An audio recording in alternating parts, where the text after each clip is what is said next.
ያደግኩት ደቡብ ኢትዮጵያ ሀመር ውስጥ ነው። ተንቤ የሚለው ስም ልዩ ትርጉም አለው ወይንስ እንደማንኛውም ስም ነው የተሰጠ?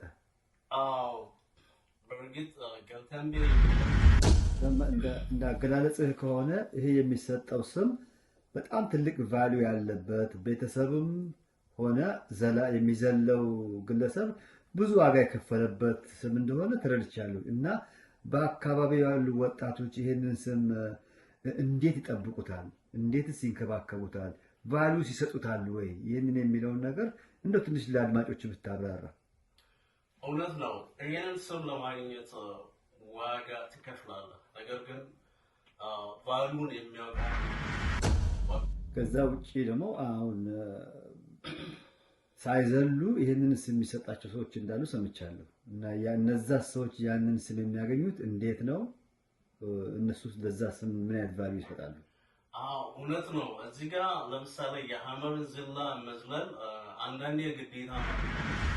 ለምሳሌ ከመሀል ከተማ የሚመጡ ሰዎች የባህሉን አምነው ተቀብለው ወደውት ያንን የክብር ስም ከባላባት ከሀገር ሽማግሌዎች ወይም ከዘርሶች ጋር ተነጋግረው የክብር ይሄ ሰው አስተሳሰብ ከዚህ በመቀጠል ከእንደዚህ ሁኔታ ውስጥ ከዛ ከሀመር ወጥተህ ወደ ከተማና ወደ ትምህርት ቤት ትገባ እንዴት?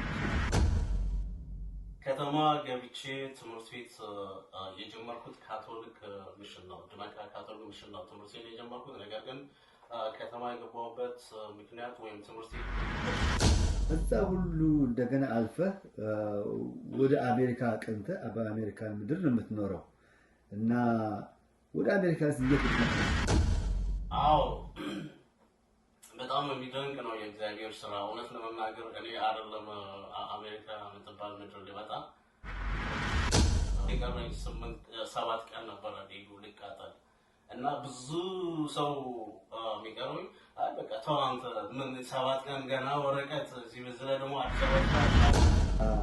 ከዚህ ሁሉ ማብራሪያ በኋላ ግን አንተ ለመሆኑ ዘለህ ነው ገልተንቤ የሚለውን ስም ያገኘኸው ወይንስ በስጦታ ነው ያገኘው? እኔ